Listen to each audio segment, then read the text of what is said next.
Hello, everyone, and welcome to another Daddy Reads. I'm Brian, aka Daddy, and today we'll be reading The Legend of Sleepy Hollow. Before we dig in, please like and subscribe so you can get updates on when I'll be reading all of your favorite stories. With that, let's dig in. Chapter 1. Found among the papers of the late Diedrich Knickerbocker. A pleasing land of drowsy head it was, of dreams that wave before the half-shut eye, and of gay castles in the clouds that pass, forever flushing round a summer sky. Castle of Indolence. In the bosom of one of those spacious coves which indent the eastern shore of the Hudson, at that broad expansion of the river denominated by the ancient Dutch navigators the Tappan Zee, and where they always prudently shortened sail and implored the protection of St. Nicholas when they crossed, there lies a small market town or rural port, which by some is called Greensburg, but which is more generally and properly known by the name of Tarrytown. This name was given, we are told, in former days by the good housewives of the adjacent country, from the inveterate propensity of their husbands to linger about the village tavern on market days. Be that as it may, I do not vouch for the fact, but merely advert to it, for the sake of being precise and authentic. Not far from this village, perhaps about 2 miles, there is a little valley, or rather lap of land among high hills, which is one of the quietest places in the whole world. A small brook glides through it, with just murmur enough to lull one to repose, and the occasional whistle of a quail or tapping of a woodpecker is the only sound that ever breaks in upon the uniform tranquillity. I recollect that, when a stripling, my first exploit in squirrel shooting was in a grove of tall walnut trees that shades one side of the valley. I had wandered into it at noontime, when all nature is peculiarly quiet, and was startled by the roar of my own gun as it broke the Sabbath stillness around and was prolonged and reverberated by the angry echoes. If ever I should wish for a retreat whither I might steal from the world and its distractions, and dream quietly away the remnant of a troubled life, I know of none more promising than this little valley. From the listless repose of the place, and the peculiar character of its inhabitants, who are descendants from the original Dutch settlers, this sequestered glen has long been known by the name of Sleepy Hollow, and its rustic lads are called the Sleepy Hollow Boys throughout all the neighboring country. A drowsy, dreamy influence seems to hang over the land and to pervade the very atmosphere. Some say that the place was bewitched by a high German doctor during the early days of the settlement, others that an old Indian chief, the prophet or wizard of his tribe, held his powwows there before the country was discovered by Master Hendrik Hunton. Certain it is, the place still continues under the sway of some witching power that holds a spell over the minds of the good people, causing them to walk in a continual reverie. They are given to all kinds of marvelous beliefs, are subject to trances and visions, and frequently see strange sights, and hear music and voices in the air. The whole neighboring abounds with local tales, haunted spots, and twilight superstitions. Stars shoot and meteors glare oftener across the valley than in any other part of the country, and the nightmare, with her whole ninefold, seems to make it the favorite scene of her gambols. The dominant spirit, however, that haunts this enchanted region, and seems to be commander-in-chief of all the powers of the air, is the apparition of a figure on horseback, without a head. It is said by some to be the ghost of a Hessian trooper, whose head has been carried away by a cannonball in some nameless battle during the Revolutionary War, and who is ever and anon seen by the country folk hurrying along in the gloom of night, as if on the wings of the wind. His haunts are not confined to the valley, but extend at times to the adjacent roads, and especially to the vicinity of a church at no great distance. Indeed, certain of the most authentic historians of those parts, who have been careful in collecting and collating the floating facts concerning this spectre, allege that the body of the trooper having been buried in the churchyard, the ghost rides forth to the scene of battle in nightly quest of his head, and that the rushing speed with which he sometimes passes along the hollow, like a midnight blast, is owing to his being belated, and in a hurry to get back to the churchyard before daybreak. Such is the general purport of this legendary superstition, which has furnished material for many a wild story in that region of shadows, and the spectre is known at all of the country firesides by the name of the Headless Horseman of Sleepy Hollow. It is remarkable that the visionary propensity I have mentioned is not confined to the native inhabitants of the valley, but is unconsciously imbibed by everyone who resides there for a time. However wide awake they may have been before they entered that sleepy region, they are sure, in a little time, to inhale the witching influence of the air and begin to grow imaginative, to dream dreams, and see apparitions. I mention this peaceful spot with all possible laud, for it is in such little retired Dutch valleys found here and there, embosomed in the great state of New York, that population, manners, and customs remain fixed, while the great torrent of migration and improvement, which is making such incessant changes in other parts of this restless country, sweeps by them unobserved. They are like those little nooks of still water, which border a rapid stream, where we may see the straw and bubble riding quietly at anchor, or slowly revolving in their mimic harbor, undisturbed by the rush of the passing current. Though many years have elapsed since I trod the drowsy shades of Sleepy Hollow, yet I question whether I should not still find the same trees and the same families vegetating in its sheltered bosom.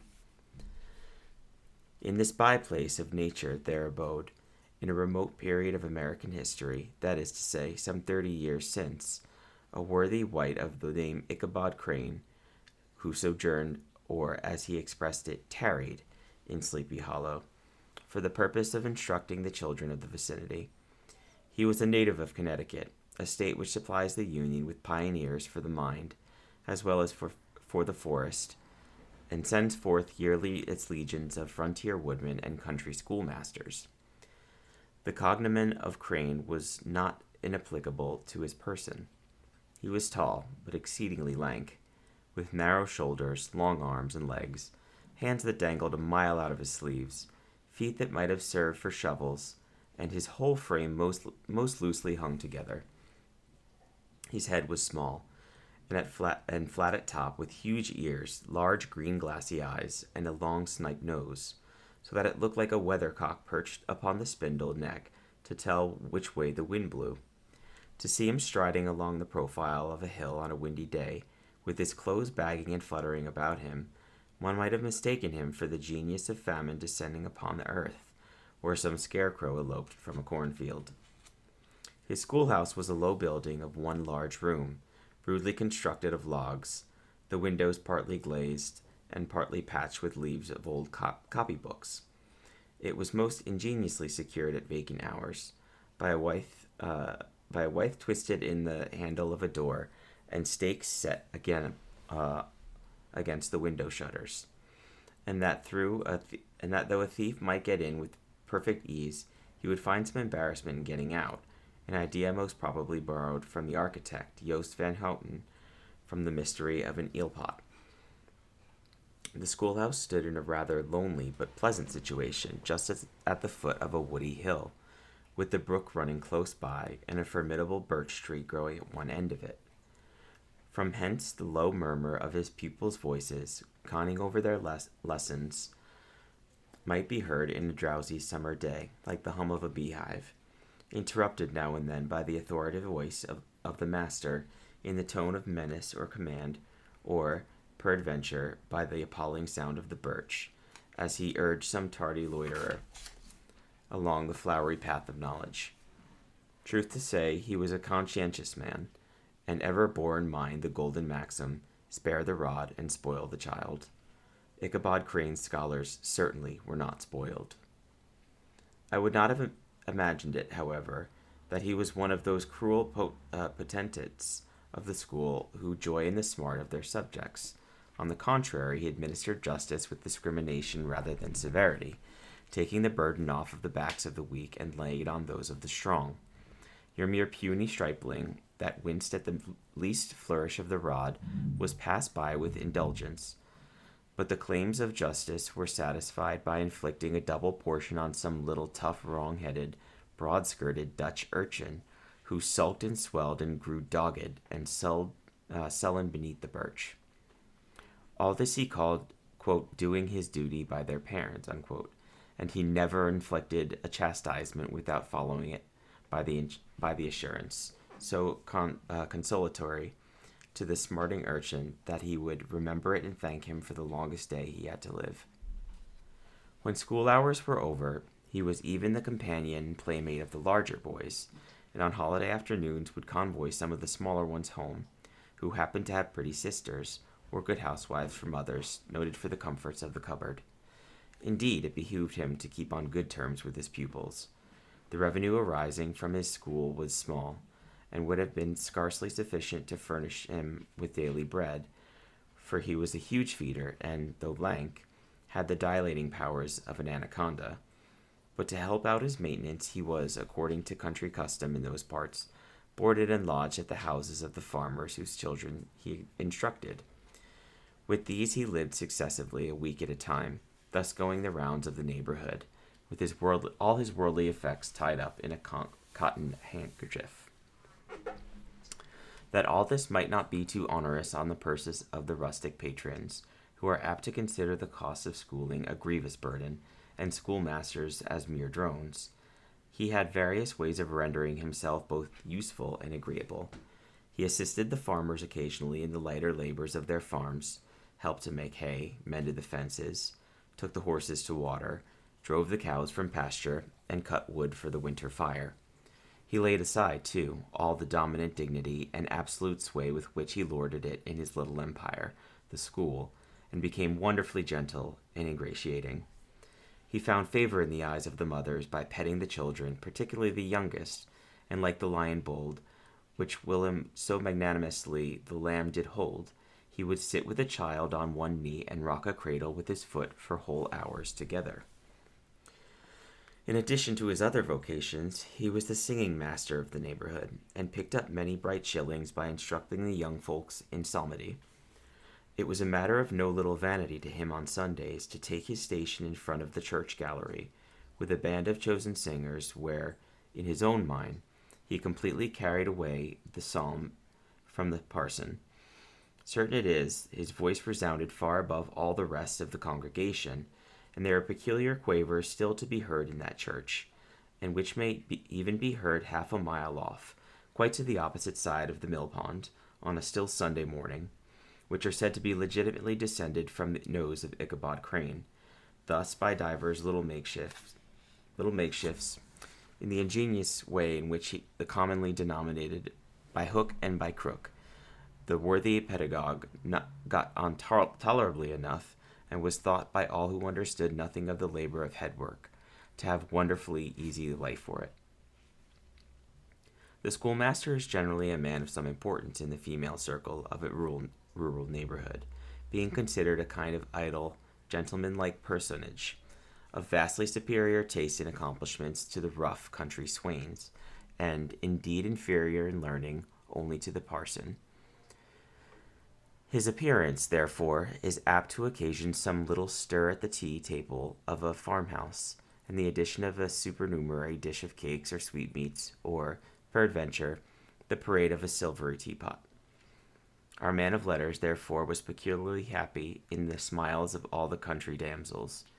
How he would figure among them in the churchyard, between services on Sundays, gathering grapes for them from the wild vines that overran the surrounding trees, reciting for their amusement all the epitaphs on the tombstones, or sauntering, with whole bevy of them, along the banks of the adjacent mill pond, while the more bashful country bumpkins hung sheepishly back, envying his superior elegance and address. From his half-itinerant life, also, he was a kind of traveling gazette, carrying the whole budget of local gossip from house to house, so that his appearance was always greeted with satisfaction. He was, moreover, esteemed by the women as a man of great erudition, for he had read several books quite through, and was a perfect master of Cotton Mather's History of New England Witchcraft, in which, by the way, he most firmly and potently believed. He was, in fact, an odd mixture of small shrewdness and simple credulity. His appetite for the marvelous and his powers of digesting it were equally extraordinary, and both had been increased by his residence in the spell power region. No tale was too gross or monstrous for his capacious swallow. It was often his delight, after his school was dismissed in the afternoon, to stretch himself on the rich bed of clover bordering the little brook that whimpered by his schoolhouse, and there con over old Mather's direful tales, until the gathering dusk of evening made the printed page a mere mist before his eyes. Then, as he wended away by the swamp and stream and awful woodland to the farmhouse where he happened to be quartered, every sound of nature at that witching hour fluttered his excited imagination. The moan of the whip-poor-will from the hillside, the boding cry of the tree-toad, the harbinger of the storm, the dreary hooting of the screech-owl, or the sudden rustling in the thicket of birds frightened from their roost. The fireflies, too, which sparkled most vividly in the darkest places, now and then startled him, as one of uncommon brightness would stream across his path, and if, by chance, a huge blockhead of a beetle came winging his blundering flight against him, the poor varlet was ready to give up the ghost, with the idea that he was struck with a witch's token. His only resource on such occasions, either to drown thought or drive away evil spirits, was to sing psalm tunes, and the good people of Sleepy Hollow, as they sat by their doors of an evening, were often filled with awe at hearing his nasal melody, a linked sweetness long drawn out, floating from the distant hill or along the dusky road. Another of his sources of fearful pleasure was to pass long winter evenings with the old Dutch wives, as they sat spinning by the fire with the row of apples roasting and sputtering along the hearth, and listened to their marvelous tales of ghosts and goblins and haunted fields, and haunted brooks, and haunted bridges, and haunted houses, and particularly of the headless horseman, or galloping Hessian of the hollow, as they sometimes called him. He would delight them equally by his anecdotes of witchcraft, and of the direful omens and portentous sights and sounds in the air, which prevailed in the earlier times of Connecticut, and would frighten them woefully with speculations upon comets and shooting stars, and with the alarming fact that the world did absolutely turn round, and that they were half the time topsy-turvy. But if there was a pleasure in all this, while snugly cuddling in the chimney corner of a chamber that was all of a ruddy glow from a crackling wood fire, and where, of course, no spectre dared to show its face, it was dearly purchased by the terrors of his subsequent walk homewards. What fearful shapes and shadows beset his path amidst the dim and ghastly glare of a snowy night? With what wistful look did he eye every trembling ray of light streaming across the waste fields from some distant window? How often was he appalled by some shrub covered with snow, which, like a sheeted spectre, beset his very path? How often did he shrink with curdling awe at the sound of his own steps on the frosty crust beneath his feet, and dread to look over his shoulder, lest he should behold some uncouth being trampling close behind him?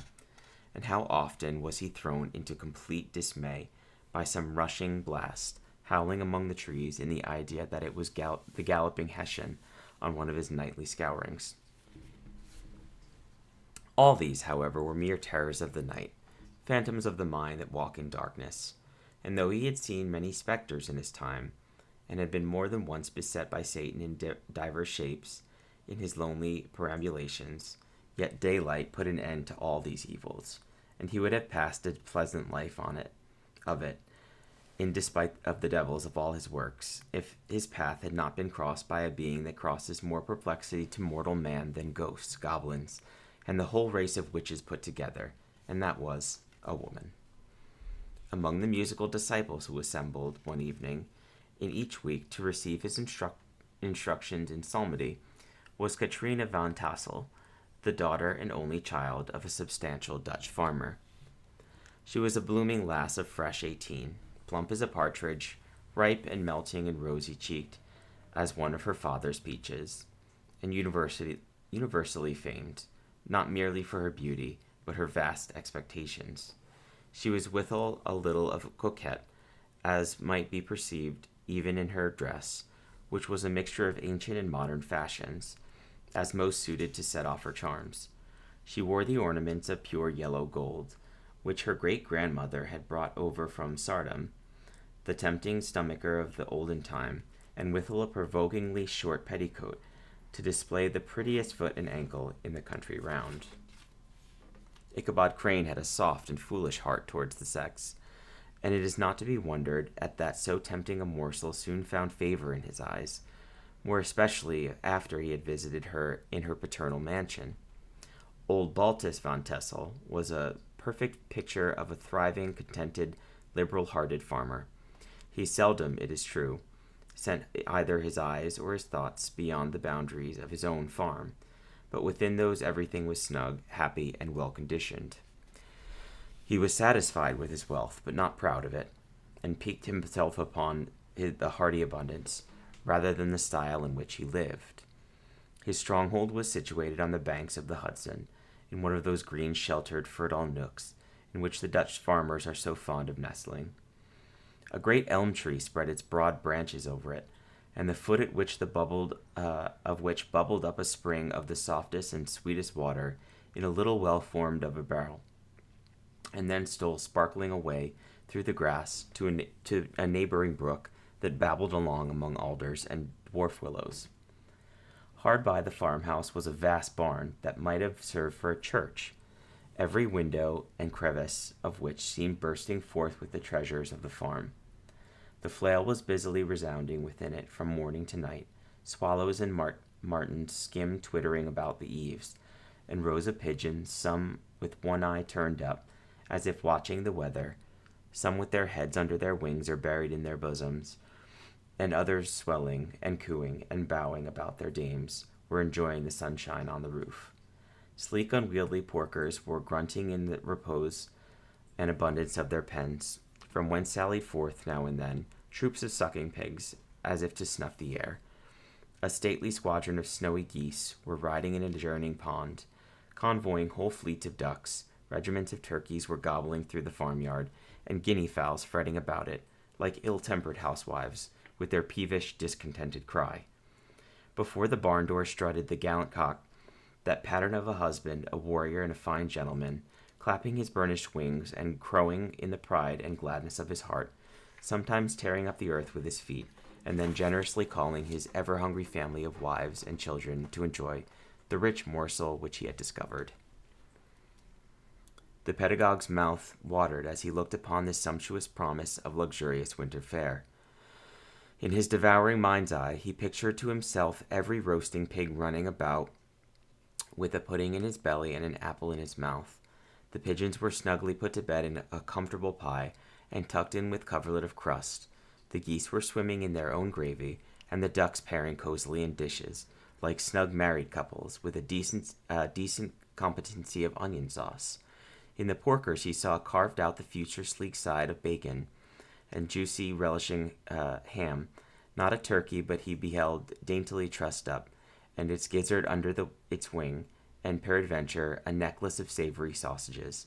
And even bright Chanticleer himself lay sprawling on his back in a side dish, with uplifted claws, as if craving that quarter which his chivalrous spirit disdained to ask while living. As the enraptured Ichabod fancied all of this, and as he rolled his great green eyes over the fat meadow lands, the rich fields of wheat, of rye, of buckwheat, of Indian corn, and the orchards burdened with ruddy fruit, which surrounded the warm tenement of Van Tassel, his heart yearned after the damsel who was to inherit these domains, and his imagination expanded with the idea how they might be readily turned into cash, and the money invested in immense tracts of wild land, and shingled palaces in the wilderness. Nay, his busy fancy already realized his hopes, and presented to him the blooming Katrina, with a whole family of children, mounted on the top of a wagon loaded with household trumpery, with pots and kettles dangling beneath, and he beheld himself bestridingly a pacing mare, with a colt at her heels setting out for Kentucky, Tennessee, or the Lord knows where. When he entered the house, the conquest of his heart was complete. It was one of those spacious farmhouses, with high ridged but lowly sloping roofs, built in the style handed down from the first Dutch settlers, the low projecting eaves forming a piazza along the front, capable of being closed up in bad weather. Under this were hung flails, harness, various utensils of husbandry, and nets for fishing in the neighboring river.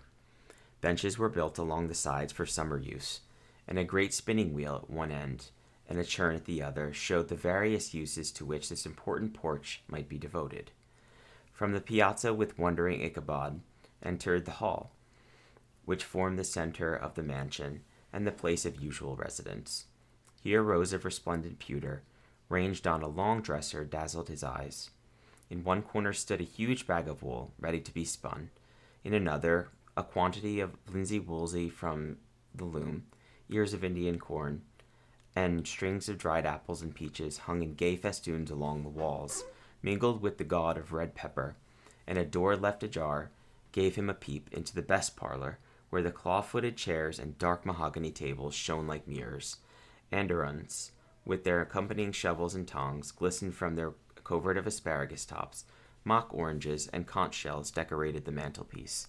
Strings of various colored bird eggs were suspended above it. A great ostrich egg was hung from the center of the room, and a corner cupboard, knowingly left open, displayed immense treasures of old silver and well-mended china. From the moment Ichabod laid his eyes upon these regions of delight, the peace of his mind was at an end, and his only study was how to gain the affections of the peerless daughter of Van Tassel. In this enterprise, however, he had more real difficulties than generally fell to the lot of a knight-errant of yore, who seldom had anything but giants, enchanters, fiery dragons, and such like easily conquered adversaries to contend with, and had to make his way merely through the gates of iron and brass, and walls of adamant to the castle keep, where the lady of his heart was confined. All which he achieved as easily as a man would carve his way into the center of a Christmas pie. And then the lady gave him her hand as a matter of course. Ichabod, on the contrary, had to win his way to the heart of a country coquette, beset with a labyrinth of whims and caprices, which were forever presenting new difficulties and impediments, and he had to encounter a host of fearful adversaries of real flesh and blood, the numerous rustic admirers who beset every portal to her heart, keeping a watchful and angry eye upon her, but ready to fly out in the common cause against any new competitor. Among these, the most formidable was a burly, roaring, roistering blade of the name of Abraham, or, according to the Dutch abbreviation, Bram van Brunt, the hero of the country round, which rang with his feats of strength and hardihood. He was broad-shouldered and double-jointed, and short curly black hair, and a bluff, but not unpleasant countenance, having a mingled air of fun and arrogance. From his Herculean frame and great powers of limb, he received the nickname of Brom Bones, by which he was universally known. He was famed for great knowledge and skill in horsemanship, being as dexterous on horseback as a Tartar. He was foremost at all races and cockfights, and with the ascendancy which bodily strength always acquires in rustic life, was the umpire in all disputes, setting his hat on one side and giving his decisions with an air and tone that admitted of no gainsay or appeal. He was always ready for either a fight or a frolic, but had more mischief than ill will in his composition.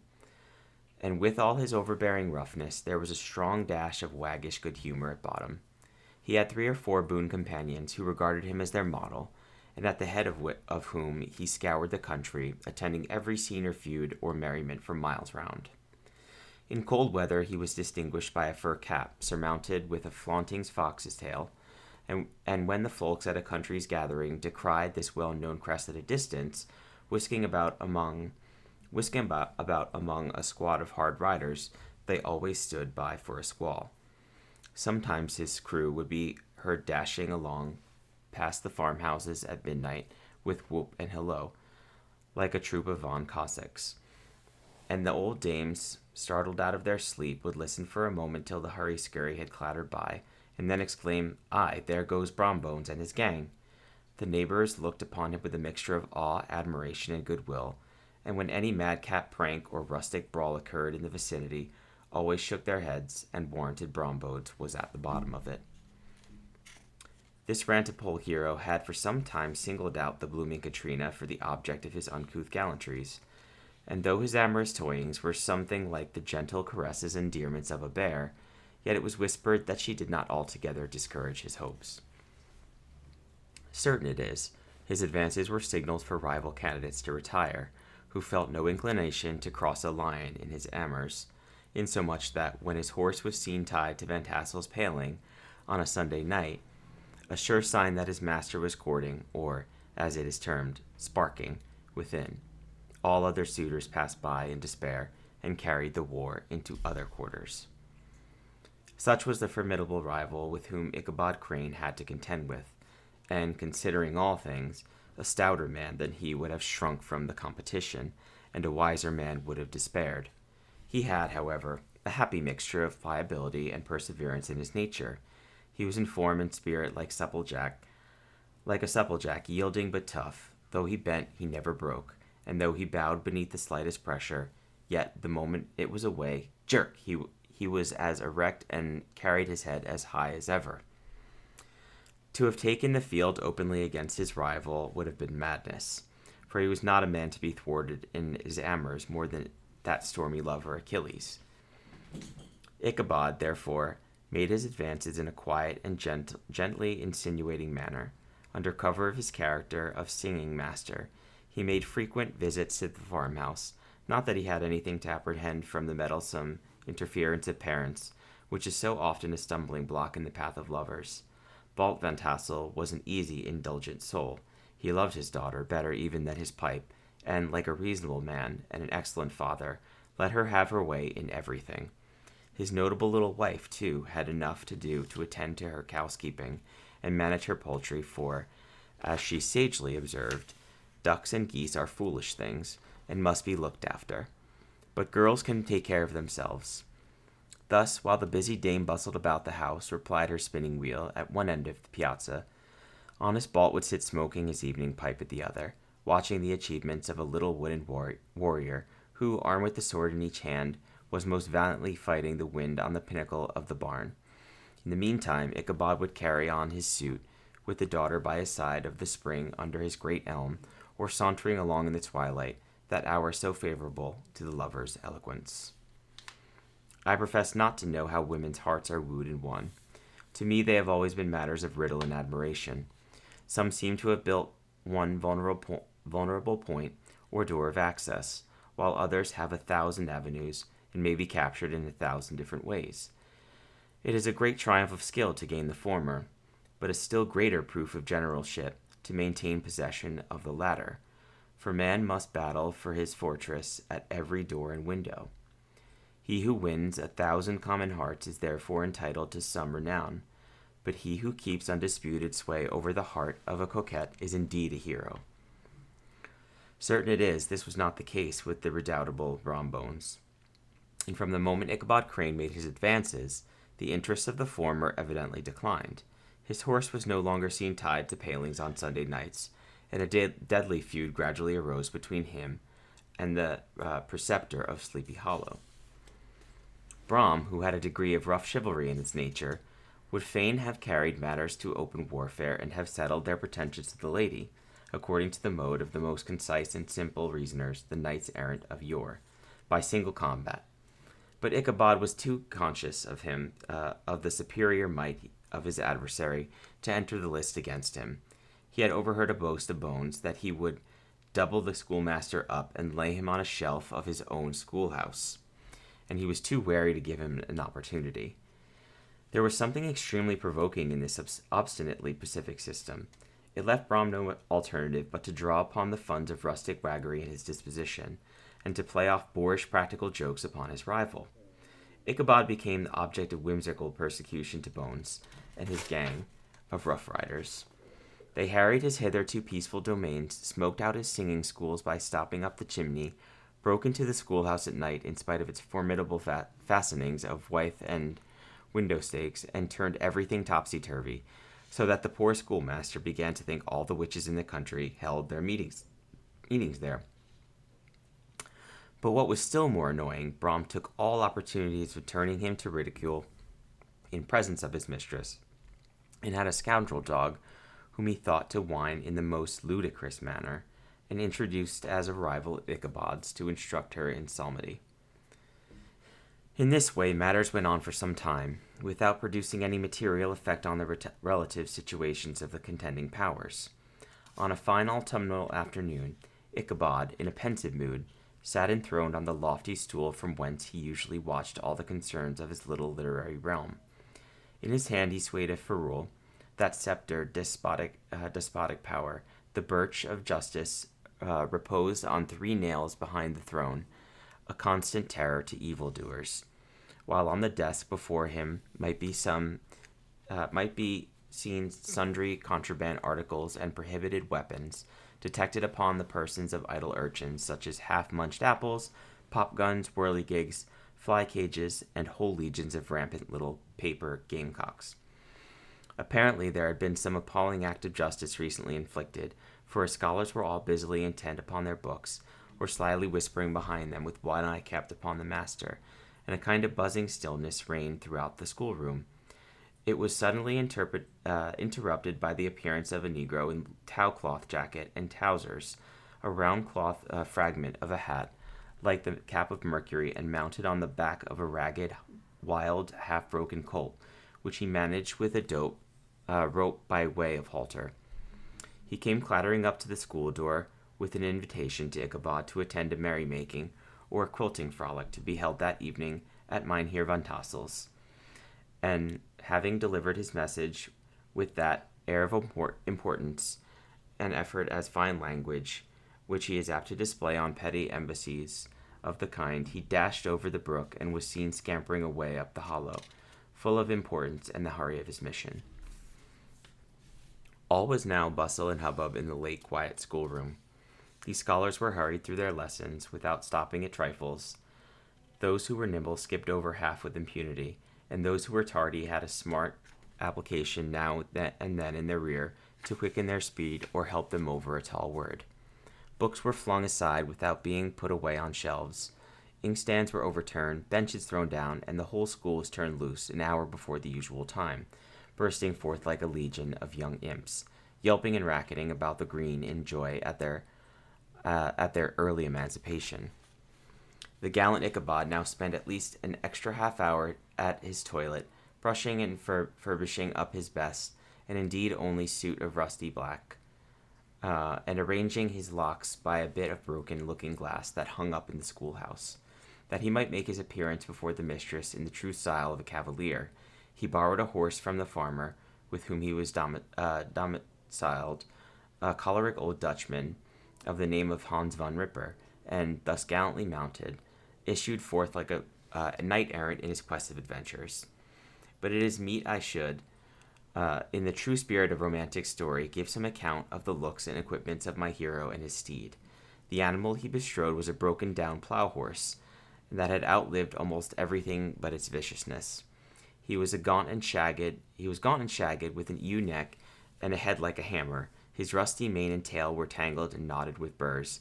One eye had lost its pupil, and was glaring and spectral, but the other had a gleam of a genuine devil in it. Still he must have had the fire and metal in his day, if we may judge by the name he bore of Gunpowder. He had, in fact, been a favorite steed of his master's, the choleric Von Ripper, who was a furious rider, and had infused, very probably, some of his own spirit into the animal. For old and broken down as he looked, there was more of a lurking devil in him than in any young filly in the country. Ichabod was a suitable figure for such a steed.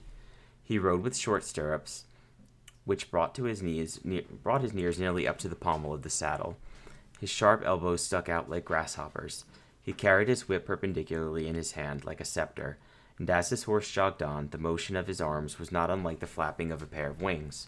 A small wool hat rested on the top of his nose, for so scanty strip of his forehead might be called, and the skirts of his black coat fluttered out almost to the horse's tail. Such was the appearance of Ichabod and his steed that they shambled out of the gate of Hans von Ripper, and it was altogether such an apparition as seldom to be met with in broad daylight. It was, as I have said, a fine autumnal day. The sky was clear and serene, and nature wore that rich and golden livery which we always associate with the idea of abundance. The forests had put their sober brown and yellow, while some trees of the tenderer kind had been nipped by the frost into a brilliant dyes of orange, purple, and scarlet. Streaming files of wild ducks began to make their appearance high in the air. The bark of the squirrel might be heard from the groves of beech and hickory nuts, and the pensive whistle of the quails at intervals from the neighboring stubble field. The small birds were taking their farewell banquets. In the fullness of their revelry, they fluttered, chirping and frolicking from bush to bush and tree to tree, and bush to bush and tree to tree, capricious from the very profusion and variety around them. There was the honest cock robin, the favorite game of stripling sportsmen, with its loud, querulous note, and the twittering blackbirds flying in sable clouds, and the golden-winged woodpecker with his crimson crest, his broad black gorget, and splendid plumage, and the cedar bird, with its red-tipped wings and yellow-tipped tail, and its little Montero cap of feathers, and the blue jay, that noisy coxcomb, in his gay light blue coat and white underclothes, screaming and chattering, nodding and bobbing and bowing, and pretending to be on good terms with every songster of the grove. As Ichabod jogged slowly on his way, his eye, ever open to every symptom of culinary abundance, ranged with delight over the treasures of jolly autumn. On all sides he beheld vast store of apples, some hanging in oppressive opulence on the trees, some gathered into baskets and barrels for the market, others heaped up in rich piles for the cider press. Farther on he beheld great fields of Indian corn, with its golden ears peeping from their leafy coverts, and holding out the promise of cakes and hasty pudding, and the yellow pumpkins lying beneath them, turning up their fair round bellies to the sun, and giving ample prospect of the most luxurious pies, and anon he passed the fragrant buckwheat fields, breathing the odor of the beehive, and as he beheld them, soft anticipation stole over his mind of dainty slapjacks, well buttered and garnished with honey or treacle, by the delicate little dimpled hand of Katrina von Tassel. Thus feeding his mind with many sweet thoughts and sugared suppositions, he journeyed along the sides of a range of hills which look out upon some of the goodliest scenes of the mighty Hudson. The sun gradually wheeled his broad disk down in the west, and wide bosom of the Tappan Zee lay motionless and glassy, excepting that here and there a gentle undulation waved and prolonged the blue shadow of the distant mountain. A few amber clouds floated in the sky, without a breath of air to move them. The horizon was of a fine golden tint, changing gradually into a pure apple green, and from that into the deep blue of the mid-heaven. A slanting ray lingered on the woody crests of the precipices that overhung some parts of the river, giving greater depth to the dark gray and purple of their rocky sides. A sloop was loitering in the distance, dropping slowly down with the tide, her sail hanging uselessly against the mast, and as the reflection of the sky gleamed along the still water, it seemed as if the vessel was suspended in air. It was toward evening that Ichabod arrived at the castle of the Heer von Tassel, which he found thronged with the pride and flower of the adjacent country. Old farmers, a spare leathern-faced race, in homespun coats and breeches, blue stockings, huge shoes, and magnificent pewter buckles, their brisk, withered little dames in close-crimped caps, long-waisted short gowns, homespun petticoats, with scissors and pincushions, and gay calico pockets hanging on the outside. Buxom lasses, almost as antiquated as their mothers, excepting where a straw hat, a fine ribbon, or perhaps a white frock gave symptoms of city innovation. The sons in short square-skirted coats, with rows of stupendous brass buttons, and their hair generally queued in the fashion of the times, especially if they could procure an eel-skin for the purpose, it being esteemed throughout the country as a potent nourisher and strengthener of the hair. Brombones, however, was the hero of the scene, having come to the gathering on his favorite steed Daredevil, a creature like himself full of mettle and mischief, and which no one but himself could manage. He was, in fact, noted for preferring vicious animals, given to all kinds of tricks, which kept the rider in constant risk of his neck, for he held a tractable, well-broken horse as unworthy of a lad of spirit. Fain would I pause to dwell upon the world of charms that burst upon the enraptured gaze of my hero as he entered the state parlor of Van Tassel's mansion. Not those of the bevy of buxom lasses with their luxurious display of red and white, but the ample charms of a genuine Dutch country tea-table in the sumptuous time of autumn. Such heaped-up platters of cakes of various and almost indescribable kinds, known only to experienced Dutch housewives. There was the dowdy donut, the tender only koek, and the crisp and crumbling cruller, sweet cakes and short cakes, ginger cakes and honey cakes, and the whole family of cakes. And then there were apple pies and peach pies and pumpkin pies, besides slices of ham and smoked beef, and moreover delectable dishes of preserved plums and peaches and pears and quinces, not to mention broiled shad and roasted chickens, together with bowls of milk and cream, all mingled higgledy-piggledy, pretty much as I have enumerated them, with the motherly teapot sending up its clouds of vapor from the midst. Heaven bless the mark. I want breath and time to discuss this banquet as it deserves, and am too eager to get on with my story. Happily, Ichabod Crane was not in so great a hurry as his historian, but did ample justice to every dainty. He was as kind and thankful creature, whose heart dilated in proportion as his skin was filled with good cheer, and whose spirits rose with eating, as some men's do with drink. He could not help, too, rolling his large eyes round him as he ate, and chuckling with the possibility that he might one day be the lord of all this scene of almost unimaginable luxury and splendor. Then, he thought, how soon he'd turn back upon the old schoolhouse, snap his face in the face of Hans von Ripper and every other niggardly patron, and kick any itinerant pedagogue out of doors that should dare to call him comrade. Old Baltus Van Tassel moved about among his guests with a face dilated with content and good humor, round and jolly as the harvest moon. His hospitable attentions were brief, but expressive, being confined to a shake of the hand, a slap on the shoulder, a loud laugh, and a pressing invitation to fall to and help themselves. And now the sound of music from the common room, or hall, summoned to the dance. The musician was an old gray-headed Negro, who had been the itinerant orchestra of the neighborhood for more than half a century. His instrument was as old and battered as himself.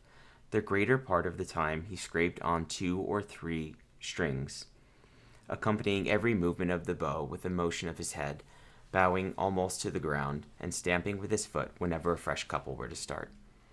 Ichabod prided himself upon his dancing as much as upon his vocal powers.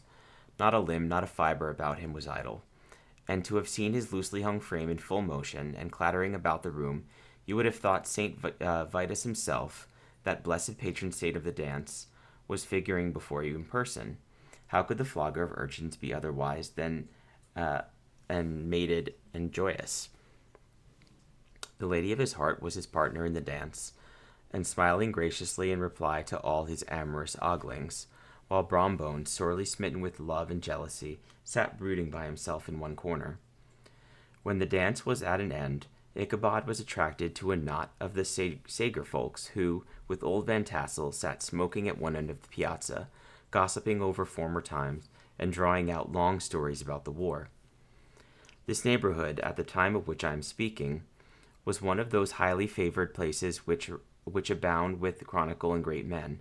The British and American line had run near it during the war. It had, therefore, been the scene of marauding and infested with refugees, cowboys, and all kinds of border chivalry. Just sufficient time had elapsed to enable each storyteller to dress up his tale with a little becoming fiction, and, in the indistinctness of his recollection, to make himself the hero of every exploit. There was the story of Dofue Martling, a large blue-bearded Dutchman, who had nearly taken a British frigate with an old iron 9-pounder from a mud breastwork, only that his gun burst at the 6th discharge. And there was an old gentleman who shall be nameless, being too rich a mynheer to be lightly mentioned, who, in the Battle of White Plains, being an excellent master of defense, parried a musket ball with a small sword, insomuch that he absolutely felt it whiz round the blade and glance off at the hilt, in proof of which He was ready at any time to show the sword, with the hilt a little bent. There were several more that had been equally great in the field, not one of whom who was persuaded that he had a considerable hand in bringing the war to a happy termination. But all these were nothing to the tales of ghosts and apparitions that succeeded. The neighborhood is rich in legendary treasures of the land of its kind. Local tales and superstitions thrive best in these sheltered, long-settled retreats, but are trampled under by the shifting throngs that form the population of most of our country places. Besides, there is no encouragement for ghosts in most of our villages, for they have scarcely had enough time to finish their first nap and turn themselves in their graves, before their surviving friends have traveled away from the neighborhood, so that when they turn out at night to walk the rounds, they have no acquaintance left to call upon. This is perhaps the reason why we so seldom hear of ghosts except in our long-established Dutch communities. The immediate cause, however, of the prevalence of supernatural stories in these parts was doubtless owing to the vicinity of Sleepy Hollow. There was a contagion in the very air that blew from the haunted region. It breathed forth an atmosphere of dreams and fancies, infecting all the land. Several of the Sleepy Hollow people were present at Van Tassel's and, as usual, were doling out their wild and wonderful legends. Many dismal tales were told about funeral trains and mourning cries and wailings heard and seen about the great tree where the unfortunate Major Andre was taken, and which stood in the neighborhood. Some mention was made also of the woman in white that haunted the dark glen at Raven Rock, and was often heard to shriek on winter nights before a storm, having perished there in the snow. The chief part of the stories, however, turned upon the favorite specter of Sleepy Hollow, the Headless Horseman, who had been heard several times of late, patrolling the country, and it was said tethered his horse nightly among the graves in the churchyard. The sequestered situation of the church seemed always to have made it a favorite haunt of troubled spirits, from among which its descent, whitewashed walls shine modestly forth like Christian purity beaming through the shades of retirement. A gentle slope descends from it to a silver sheet of water, bordered by high trees, between which peeps may be caught at the blue hills of the Hudson. To look upon its grass-grown yard, where the sunbeams seem to sleep so quietly, one would think that there at least the dead might rest in peace. On one side of the church extends a wide woody dell, along which raves a large brook among broken rocks and trunks of fallen trees. Over a deep black part of the stream, not far from the church, was formerly thrown a wooden bridge. The road that led to it and the bridge itself were thickly shaded by overhanging trees, which cast a gloom about it, even in the daytime, but occasioned a fearful darkness at night. Such was one of the favorite haunts of the Headless Horseman, and the place where he was most frequently encountered. The tale was told of old Brower, a most heretical disbeliever in ghosts, how he met the horseman returning from his foray into Sleepy Hollow, and was obliged to get up behind him. How they galloped over bush and brake, over hill and swamp, until they reached the bridge, when the horseman suddenly turned into a skeleton, threw old Brower into the brook, and sprang away over 3 tops with a clap of thunder. This story was immediately matched by a thrice marvelous adventure of Brombones, who made light of the galloping Hessian as an arrant jockey. He affirmed that on returning one night from the neighboring village of Sing Sing, he had been overtaken by this midnight trooper, that he had offered to race him for a bowl of punch, and should have won it too, for Daredevil beat the goblin horse All Hollow. But just as they came to the church bridge, the Hessian bolted and vanished in a flash of fire. All these tales told in that drowsy undertone with which men talk in the dark, the countenances of the listeners only now and then receiving a casual gleam from the glare of a pipe, sank deep in the mind of Ichabod. He repaid them in kind with large extracts from his invaluable author, Cotton Mather, and added many marvelous events that had taken place on his native state of Connecticut, and fearful sights from which he had seen in his nightly walks about Sleepy Hollow. The revel now gradually broke up.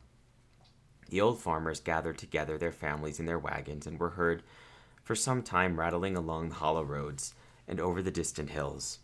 Some of the damsels mounted on pillions behind their favorite swains, and their light-hearted laughter, mingling with the clattering of hoofs, echoed along the silent woodlands, sounding fainter and fainter, until they gradually died away. and the late scene of noise and frolic was all silent and deserted. Ichabod only lingered behind, according to the custom of country lovers, to have a tete-a-tete with the heiress, fully convinced that he was now on the high road to success. What passed at this interview I will not pretend to say, for in fact I do not know. Something, however, I fear me, must have gone wrong, for he certainly sallied forth, after no very great interval, with an air quite desolate and chapfallen. Oh, these women, these women! Could that girl have been playing off any of her coquettish tricks? Was her encouragement of the poor pedagogue all a mere sham to secure her conquest of his rival? Heaven only knows, not I. Let it suffice to say, Ichabod stole forth with the air of one who had been sacking a hen roost, rather than a fair lady's heart. Without looking to the right or left to notice the scene of rural wealth on which he had so often gloated, he went straight to the stable, and with several hearty cuffs and kicks roused his steed most uncourteously from the comfortable quarters of which he was soundly sleeping, dreaming of mountains and corn and oats and whole valleys of timothy and clover. It was the very witching time of night that Ichabod, heavy-hearted and crestfallen, pursued his travels homeward along the sides of the lofty hills which rise above Tarrytown, and which he had traversed so cheerily in the afternoon. The hour was as dismal as himself. Far below him the Tappan Zee spread its dusky and indistinct waste of waters, with here and there the tall mast of a sloop, riding quietly at anchor under the land. In the dead hush of midnight he could even hear the barking of the watchdog from the opposite shore of the Hudson, but it was so vague and faint as only to give an idea of his distance from this faithful companion of man. Now and then, too, the long-drawn crowing of a cock, accidentally awakened, would sound far, far off, from some farmhouse away among the hills. But it was like a dreaming sound in his ear. No signs of life occurred near to him, but occasionally the melancholy chirp of a cricket, or perhaps the guttural twang of a bullfrog from a neighboring marsh, as if sleeping uncomfortably and turning suddenly in his bed. All the stories of ghosts and goblins that he had heard in the afternoon now came crowding upon his recollection. The night grew darker and darker. The stars seemed to sink deeper in the sky, and driving clouds occasionally hid him from his sight. He had never felt so lonely and dismal. He was, moreover, approaching the very place where many of the scenes of the ghost stories had been laid. In the center of the road stood an enormous tulip tree, which towered like a giant above all the other trees of the neighborhood, and formed a kind of landmark. Its limbs were gnarled and fantastic, large enough to form trunks for ordinary trees, twisting down almost to the earth and rising again into the air. It was connected with the tragical story of the unfortunate Andre, who had been taken prisoner hard by, and was universally known by the name of Major Andre's tree. The common people regarded it with a mixture of respect and superstition, partly out of sympathy for the fate of its ill-starred namesake, and partly from the tales of strange sights and doleful lamentations told concerning it. As Ichabod approached this fearful tree, he began to whistle. He thought his whistle was answered. It was but a blast sweeping sharply through the dry branches. As he approached a little nearer, he thought he saw something white hanging in the midst of the tree. He paused and ceased whistling. On looking more narrowly, perceived that it was a place where the tree had been scathed by lightning, and the white wood laid bare. Suddenly he heard a groan. His teeth chattered, and his knees smote against the saddle, but it was the rubbing of one of the huge boughs upon another, as they were swayed upon by the breeze. He passed the tree in safety, but new perils lay before him. About 200 yards from the tree, a small brook crossed the road, and ran into a marshy and thickly wooded glen, known by the name of Wiley Swamp. A few rough logs laid side by side served for a bridge over this stream. On that side of the road where the brook entered the wood, a group of oaks and chestnuts, matted thick with its wild grapevines, threw a cavernous gloom over it. To pass this bridge was the severest trial. It was at this identical spot that the unfortunate Andre was captured, and under the covert of those chestnuts and vines were the sturdy yeomen concealed who surprised him. This has since been considered a haunted stream, and fearful are the feelings of the schoolboy who has to pass it alone after dark. As he approached the stream, his heart began to thump. He summoned up, however, all his resolution, gave his horse half a score of kicks in the ribs, and attempted to dash briskly across the bridge, but instead of starting forward, the perverse old animal made a lateral movement and ran broadside against the fence. Ichabod, whose fears increased with the delay, jerked the reins on the other side and kicked lustily with the contrary foot. It was all in vain. His steed started, it is true, but it was only to plunge to the opposite side of the road into a thicket of brambles and alder bushes. The schoolmaster now bestowed both whip and heel upon the starveling ribs of old Gunpowder, who dashed forward, snuffing and snortling, but came to a stand just by the ridge, with a suddenness that had nearly sent the rider sprawling over his head. Just at this moment, a plashy tramp by the side of the bridge caught the sensitive ear of Ichabod.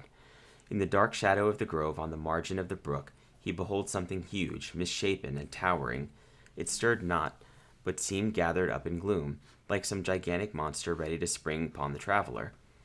The hair of the affrighted pedagogue rose upon his head with terror. What was to be done? To turn and fly now was too late, and besides, what chance was there of escaping ghost or goblin, if such was which could ride upon the wings of wind? Summoning up, therefore, a show of courage, he demanded in stammering accents, "Who are you?" He received no reply. He repeated his demand in a still more agitated voice. Still there was no answer. Once more he cudgeled the sides of the inflexible Gunpowder, and, shutting his eyes, broke forth with involuntary fervor into a psalm tune. Just then the shadowy object of alarm put itself in motion, and with a scramble and bound stood at once in the middle of the road. Though the night was dark and dismal, yet the form of the unknown might now in some degree be ascertained.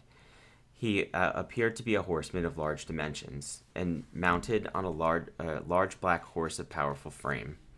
He made no offer of molestation or sociability, but kept aloof on one side of the road, jogging along on the blind side of old Gunpowder, who had now got over his fright and waywardness. Ichabod, who had no relish for this strange midnight companion, had bethought himself of the adventure of Brombones with the galloping Hessian, now quickened his steed in the hopes of leaving him behind. The stranger, however, quickened his horse to an equal pace. Ichabod pulled up and fell into a walk, thinking to lag behind. The other did the same.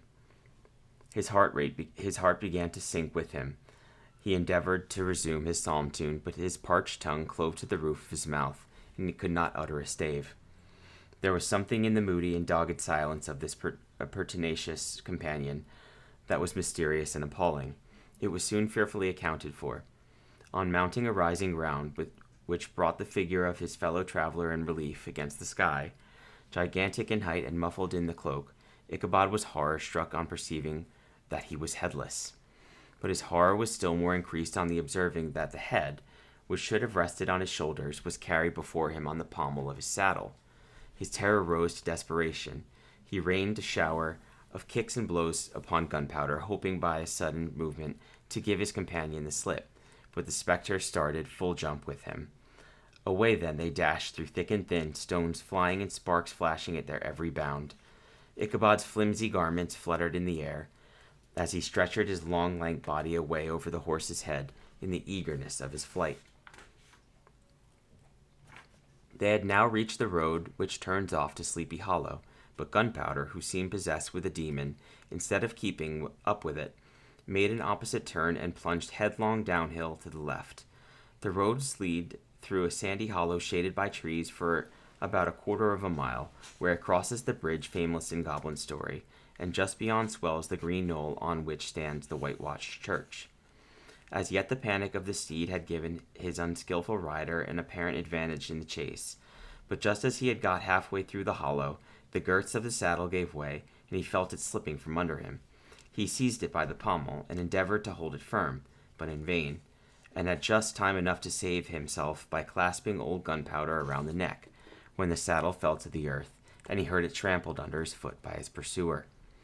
For a moment the terror of Hans von Ripper's wrath passed across his mind, for it was his Sunday saddle. But this was no time for petty fears. The goblin was hard on his haunches, and, unskilful rider that he was, he had much ado to maintain his seat, sometimes slipping on one side, sometimes on the other, and sometimes jolted on the high ridge of his horse's backbone, with a violence that he verily feared would cleave him asunder. An opening in the trees now cheered him with the hopes that the church bridge was at hand. The wavering reflection of the silver star in the bosom of the brook told him that he was not mistaken. He saw the walls of the church dimly glaring under the trees beyond. He recollected the place where Brone's ghostly competitor had disappeared. If I can but reach that bridge, thought Ichabod, I am safe. Just then he heard the black steed panting and blowing close behind him. He even fancied that he felt his hot breath. Another convulsive kick in the ribs, and old Gunpowder sprang upon the bridge. He thundered over the resounding planks. He gained the opposite side, and now Ichabod cast a look behind to see if his pursuer should vanish, according to rule, in a flash of fire and brimstone. Just then he saw the goblin rising in his stirrups, and in the very act of hurling his head at him. Ichabod endeavored to dodge the horrible missile, but too late. It encountered his cranium with a tremendous crash. He was tumbled headlong into the dust, and Gunpowder, the black steed, and the goblin rider passed like a whirlwind. The next morning the old horse was found without his saddle, and with the bridle under his feet, soberly cropping the grass at his master's gate. Ichabod did not make his appearance at breakfast. Dinner hour came, but no Ichabod. The boys assembled at the schoolhouse and strolled idly about the banks of the brook, but no schoolmaster. Hans von Ripper now began to feel some uneasiness about the fate of poor Ichabod and his saddle. An inquiry was set on foot, and after diligent investigation they came upon his traces. In one part of the road leading to the church was found the saddle trampled in the dirt, the tracks of horses' hoofs deeply dented in the road, and evidently at furious speed, were traced to the bridge, beyond which, on the bank of the broad part of the brook, where the water ran deep and black, was found the hat of the unfortunate Ichabod, and close beside it a shattered pumpkin. The brook was searched, but the body of the schoolmaster was never discovered. Hans von Ripper, as executor of his estate, examined the bundle which contained all his worldly effects. They consisted of 2 shirts and a half, 2 stocks for the neck, a pair of 2 of worsted stockings, an old pair of corduroy small clothes, a rusty razor, a book of psalm tunes full of dog's ears, and a broken pitch pipe. As to the books and furniture of the schoolhouse, they belonged to the community, excepting Cotton Mather's History of Witchcraft, a New England almanac, and a book of dreams and fortune-telling, in which last was a sheet of foolscap, much scribbled and blotted in several fruitless attempts to make copy of verses in honor of the heiress von Tassel. These magic books in the poetic scrawl were forthwith consigned to the flames by Hans von Ripper, who, from that time forward, determined to send his children no more to school, observing that he never knew any good come of this same reading and writing. Whatever money the schoolmaster possessed, and he had received his quarter's pay but a day or 2 before, he must have had about his parson at the time of his disappearance. The mysterious event caused much speculation at the church on the following Sunday.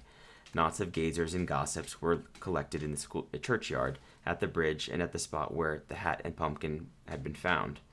The stories of Brower, of Bones, and a whole budget of others were called to mind, and when they had diligently considered them all, and compared them with the symptoms of the present case, they shook their heads, and came to the conclusion that Ichabod had been carried off by the galloping Hessian. As he was a bachelor, and in nobody's debt, nobody troubled his head any more about than him. The school was removed to a different quarter of the hollow, and another pedagogue reigned in his stead. It is true, an old farmer, who had been down to New York on a visit several years after, and from whom this account of the ghostly adventure was received, brought home the intelligence that Ichabod Crane was still alive, that he had left the neighborhood partly through fear of the goblin and Hans von Ripper, and partly in mortification at having been suddenly dismissed by the heiress, that he had changed his quarters to a distant part of the country, had kept school and studied law at the same time, had been admitted to the bar, turned politician, electioneered, written for the newspapers, and finally had been made a justice of the 10-pound court.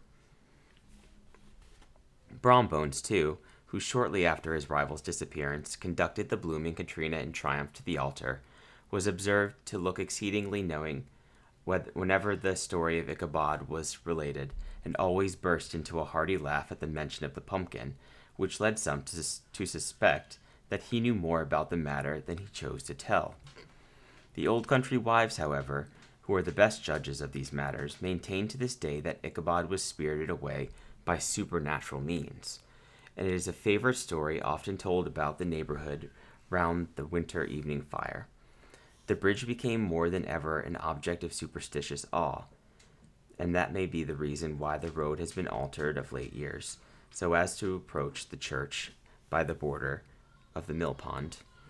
The schoolhouse, being deserted, soon fell to decay, and was reported to be haunted by the ghosts of the unfortunate pedagogue, and the ploughboy, loitering homeward of a still summer evening, has often fancied his voice at a distance, chanting a melancholy psalm tune among the tranquil solitudes of Sleepy Hollow. The end.